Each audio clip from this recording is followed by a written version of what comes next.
Here right now we have Craig Behrhorst, guitarist for the US metal legends Ruffians. Greg, how are you doing? I'm well. How are you doing, Kevin? I'm doing very well, thank you. Well, it's an honor to have you here at Rock of Ages on AFM in the Netherlands. Yeah, well, I'm happy to be here. Now, you are in Aalst. Are you on the eastern part of the Netherlands, close to Germany, right? Yeah, that's true. That's true. I live in Aalten, and that's actually the same town where Angus Young lives from AC/DC. Oh, it's the same what? One more time? It's the same town where Angus Young lives. He lives in my town, Angus Young from AC/DC. Oh, wow, that's cool, man. Yeah. I know that he lived in the Netherlands, but I wasn't quite sure where. He married a Dutch girl, right? Yeah, Ellen van Lochem. Yeah, he did. Yes, yes. So sometimes it's like, oh, that's Angus Young, his wife, and who's that funny old guy? Oh, that's Angus, you know. So, but almost nobody recognizes him here in our town. So that's funny. Wow, so that's great. So when he is out and about in town, he just kind of cruises about like a regular guy, and nobody bothers him, huh? No, true. Yeah, he can just live his life over here. So that's good. Yeah. That's great. Yeah, he's a legend. He's AC/DC is one of my favorite bands, and he's one of my favorite guitar players. Him and his brother. Malcolm. I love that. Yeah, that's awesome. Yeah. All right, Greg. Let's get to business because we're going to talk about Ruffians, classic US metal band from the 80s. And you guys are recently back on the radar because there's an amazing vinyl release called Ruff Track Unearthed, released by No Dust Records here in the Netherlands. And it sounds amazing with old demo tracks from 84, 87. So we're going to talk about that later, Greg. But first, I would like to go in the past with you because, it's a long time ago, but when did it all start with Ruffians back in early 80s? Can you still remember? Yeah, Ruffians started around, oh goodness, I would say we started forming the band the summer of 1983, and it was myself and Chris Atchison, the other guitar player, along with Luke Bowman, the drummer, and the three of us had a vision. We wanted to start a band, and we knew it was going to be influenced by all the bands that we like, and we knew it was going to be a heavy metal band, but we didn't come prepared with tons of songs. The three of us got together and just started writing, and that sort of style of heavy metal, which is now sort of referred to as power metal. We just thought it was heavy metal. That's how it started. We wrote a few songs. The first song that we ever wrote was a song called Ruffian, interesting enough. Yeah. And I don't know if that song has never been released. Actually, it might be on 85 and Live, possibly on the live CD as a bonus. There's some live tracks in the bonus CD. Okay, but anyhow, we started writing songs, and we got our bass player Dan Mora, and then we got our first singer Rob Bonston, and he never recorded with the band. He was only with us for the first few shows, and then we had gotten Carl Albert. The band played our first show at the Mabuhay Gardens in San Francisco, and that was December 1983. And the Mabuhay was known as a punk rock club. It was right on Broadway Street in San Francisco, and they started having heavy metal shows there in the early 80s. The Mabuhay Gardens was to San Francisco sort of what CBGB's nightclub is to New York. It's a legendary club. Yeah, so all the punk bands that would come through back in the 70s and early 80s would play the Mabuhay sort of before they got famous. So whether it be like Blondie or the Ramones or the Dictators. They usually passed in the Boo Boo Hay first before they got bigger. Yeah, nice. Yeah. So, and you have Carl Albert in your early lineup, of course, and yeah, we all know what happened with Carl Albert. He goes to Villain, and then became famous with Vicious Rumors, and tragically passed away in '95 with a car accident, which is 30 years ago now. It's a long time. But how was it working with Carl Albert, because his voice was so unique? Yeah, well, what happened with the band, like I said, the first singer's name was Rob Boston. We did a few shows with him. We played a lot of shows in a short amount of time. Like I said, the first one was in December. Then we started playing places like the Stone in San Francisco, where all the heavy metal bands played. We were playing Wolfgang's, which is another club. And we probably did maybe 7, 8, 10 shows with Rob. Mm-hmm. And then it was around April of '84, I believe, early April, that Rob had left to go play with Mark McGee. Okay. Oh yeah. Later in Vicious Rumors. Yeah. Well-known name. Yeah, they had a band for a little bit, and then Mark left to go to Vicious Rumors, and that band just sort of fizzled out. Mm-hmm. So we needed a singer, and so we started auditioning people, and the band was always set on getting a really good singer. Singers have always been important to me. Yeah. I've always liked bands with great singers, whether it be, Judas Priest, whether it be Queen, whether it be Bad Company, or any of these bands. It just most of the bands I gravitated to had good singers, so that was important to us. So we auditioned. Kevin, I don't know, man, probably like 40 people. Really? Yeah, probably 40 singers. And my sister, Lori, who was managing the band at the time, she was kind of helping us try to find somebody. And so a lot of the phone calls would go to her first. Mm-hmm. And then if she had a good feel about the person, then she would, turn me on to him, and then we would schedule an audition. So she called me. She goes, "Yeah, I talked to this guy Carl on the phone. I got a really good feeling off of him, man. He's just really enthusiastic." And she was very intuitive about people and stuff. So I was like, "Oh, really cool." She goes, "Yeah, well, he's singing in backup vocals in the Jimmy Lyons band." Mm. And Jimmy Lyons was the guitar player for Eddie Money. Okay, nice. So after he left Eddie Money, he had his own solo band, and Carl was doing backup. So she went down and saw him at a show, then they met afterwards, and he was like, "Oh man, I'm sick and tired of playing with these old guys. He goes, I want to be in a heavy metal band." And she had, I think, after that, sent him the material. And then we auditioned him, and he came in, and we were already just sort of, after auditioning, like I said, maybe 40 singers, we were like, "Oh my God, are we ever going to find anybody?" Yeah. And, the benchmark was high for us. But Carl just fits in with Ruffians. It was a perfect match, wasn't it? Yeah, so we had already had a show booked, but we did not want to cancel. It was in San Francisco at the Kabuki Theater with Alcatraz. Oh, nice. When Yngwie was in the band. This was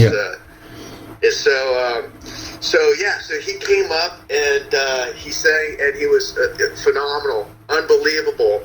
And we gave him some songs, and we played him a little bit of some songs that we started writing at that time. He came in, he auditioned "Fight for Your Life." He sang "Wasteland," "Bad Boys Cut Loose," and then maybe another song. And then we started playing "Run for Cover," which we were writing at that time. Yeah. And he started just sort of singing little bits and pieces on the spot. and we were like, wow, this is going to be great.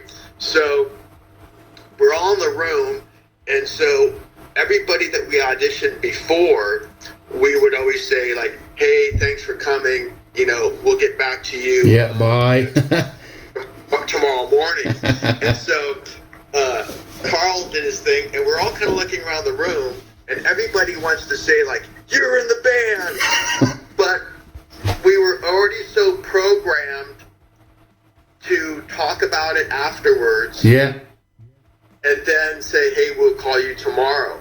So we had told Carl after he said, hey man, it sounds really great.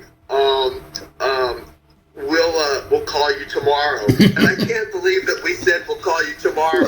We all looked at stupid. We all looked at each other after he left, and we said, we should have just told the guy that he's in the band now. Yeah. Why not? Yeah. Oh, funny story, man. Yeah. Yeah, so we called him the next morning, and we're like, oh man, I hope he's into it. Yeah. And we said, yeah, we'd love to have you in the band. And he says, yeah, I'd love to be in the band. And so we played a show. Not even 2 weeks later, I think that was the first show was with him. I believe it was early May, actually. With Alcatraz, and then we just started having Lori lined up all kinds of shows for us, and playing a lot of shows, all from '84, a lot of shows, and then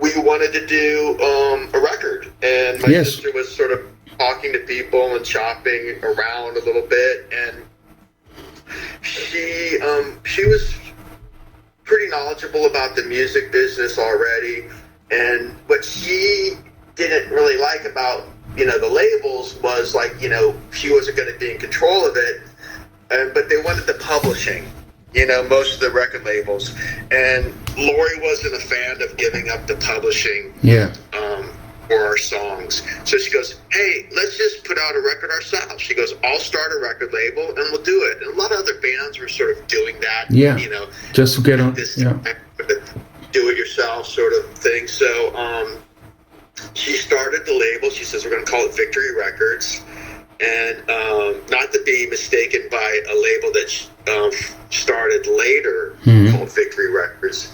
And so we got an investor, and we could only get so much money. So she says, you guys better rehearse really well, because we're going into the best studio over in Marin County, and we got 24 hours. Okay. And you guys got to get as much done as you can in 24 hours. And I'll get you guys a producer, and a guy named Paul Zoll, who was a drummer in a band called SVT. And the bass player in that band was Jack Cassidy from the Jefferson Airplane. Oh, yeah. And, so Paul from the band SVT agreed to produce our record, and he came in with the pre-production, and we went in the studio, and we did the album. And after playing, a lot of shows in 1984 helped us. And then we went in the studio in January of '85 to record the 6-song EP. Yeah, nice. Yeah, which became an instant classic these days. Yeah. Well, what happened with that was we went in the studio. We got there by the time, we got there about 11 in the morning, and having a drummer produce your record, he was focusing on drum sounds, and we're just like, we're sitting around like, how long is this going to go on? And they took hours to get the drums for sound. Yeah. And the drums sound very big on the record, and they sound, you could hear the room. It was a great room. Yeah. There was a studio called Studio D, where bands like Santana and Huey Lewis and, recorded their albums. But we only had 24 hours. Yeah. So we started tracking like around 4 o'clock, and then things started going really fast, and we recorded the guitars. And by the time we got around to doing the vocals, it was probably like, 9 o'clock at night or something, 10 o'clock at night. And, think about it. By the time we're tracking, it's 4:00. We're not getting around to vocals till 10:00 at night. So we did the guitars and the solos and everything in 6 hours. You know, insane. That's insane. Yeah. It was pretty incredible. And so Carl's getting ready about 10:00, you know, at night to do the vocals, and then we'd eat some pizza, some like, you know, greasy pizza, and had some beers, and then he goes in, starts doing his vocals, and he's nailing it, killing it. Yeah. And he's all, okay, go back and replay the chorus, and he's doing the harmony parts, and it was just, it went really fast, and I just remember going, hey man, this greasy pizza's really working for my throat. Wow, that's amazing. So yeah. we go, we record, and it gets to be about like, you know, 3 a.m, and we can't go anymore. Everybody's just fried. Exhausted. So, yeah, we go till about 3:00, and so then we booked some studio time at another studio, and then we went in there and finished some guitars, some vocals, and then we mixed the album. Yeah. And so everything was recorded and mixed in like under 30 hours. So. Yeah, so it would have been really cool to have more time. I think it could have been a lot better, but at the same time, it captures sort of the energy and our youth, and sort of like going for it. It really captured the moment, you know. Yeah, that's great. Yeah. So the EP comes out in '85, and perhaps you're doing a lot of shows, but not long after that, Carl left the band, right? Yeah, so what happened, just to backtrack a little bit, the album came out, we released the album ourselves in the States, and we got a good distributor, and things went well.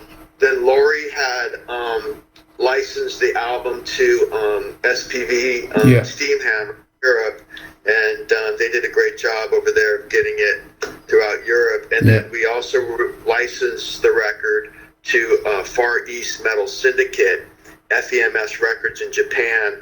I think Slayer was on that label, Burning Torme, bands like that. Yeah. And so the album was out worldwide, and we were able to, you know, be in control of it, which was neat. But the downside of not being on another, you know, label was, you know, other bands were getting signed to the bands like, to labels like Roadrunner, Combat. You know, at the time. All big labels. We weren't, you know, getting some of the exposure and the advertising that would have been nice. So, but anyway, so yeah, getting to what you said, the band starts playing, you know, the album's out, we're playing shows, and then I can't remember when it was, but it was probably later part of '85, maybe, after, I can't remember the month. No. But maybe during summer or something. And then Carl decided to leave the band. He was living in here in the Bay Area. And so he moved back to the town that he was from, kind of up in the mountains called Sonora. Oh, yeah. And started filling with, you know, the guys that, you know, he knew before. Yeah. You know, he knew the guys from high school and stuff. And then Tommy Sisko was playing bass, and so they put out an EP, and then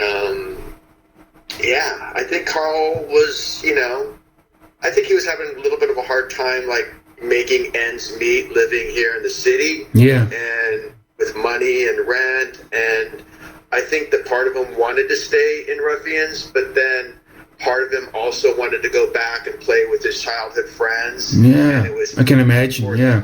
And it was easy for him to move back there, where he didn't have to worry about, you know, making ends meet and paying rent here in the city. And but yeah, it worked out. I mean, that was a cool EP. Carl sounds great on it, just as he sounds on the Ruffians EP. Yeah.